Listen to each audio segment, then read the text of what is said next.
సురేంద్ర బాలు వాళ్ళ నాన్న దగ్గరికి వచ్చి, "నీ కొడుకుని అదుపులో పెట్టుకో. నీ కొడుకు ఎంత చెప్పినా సరే నా కూతురుతో మాట్లాడుతూనే ఉంటున్నాడు.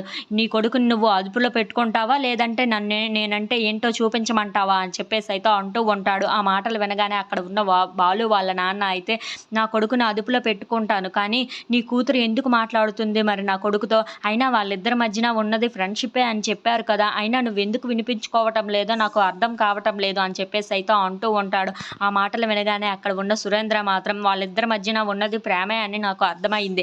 అందుకే నీ కొడుకుని మర్యాదగా నువ్వు అదుపులో పెట్టుకో.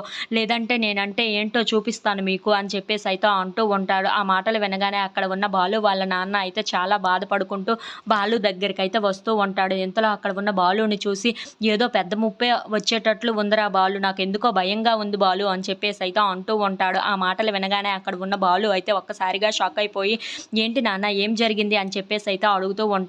ఇంతలో అక్కడ ఉన్న వాళ్ళ నాన్న అయితే, "ఈ రవిగాడు ఉన్నాడు కదా! ఈ రవిగాడి వల్ల మనకి ఏదో పెద్ద ముప్పే వచ్చేటట్లు ఉంది. వాడేమో ఫ్రెండ్‌షిప్ అంటున్నాడు. కానీ వాళ్ళ నాన్నేమో బెదిరిస్తున్నాడురా" అని చెప్పేసైతే అంటూ ఉంటాడు. ఇంతలో అక్కడ ఉన్న మీనా మాత్రం, వాళ్ళది ఫ్రెండ్‌షిప్పే అని చెప్పాడు కదా రవి. అలాంటప్పుడు మనం ఎందుకు భయపడడం" అని చెప్పేసైతే అంటూ ఉంటుంది. ఇంతలో అది వినగానే అక్కడ ఉన్న బాలు అయితే, "నువ్వు ఈ విషయంలో జోక్యం చేసుకోకు మీనా. ఏం జరిగినా సరే నువ్వు మాత్రం సైలెంట్‌గా ఉంటే చాలా మంచిది" అని చెప్పేసైతే తనని కసురుతూ ఉంటాడు. If you like this video please like, share and subscribe friends.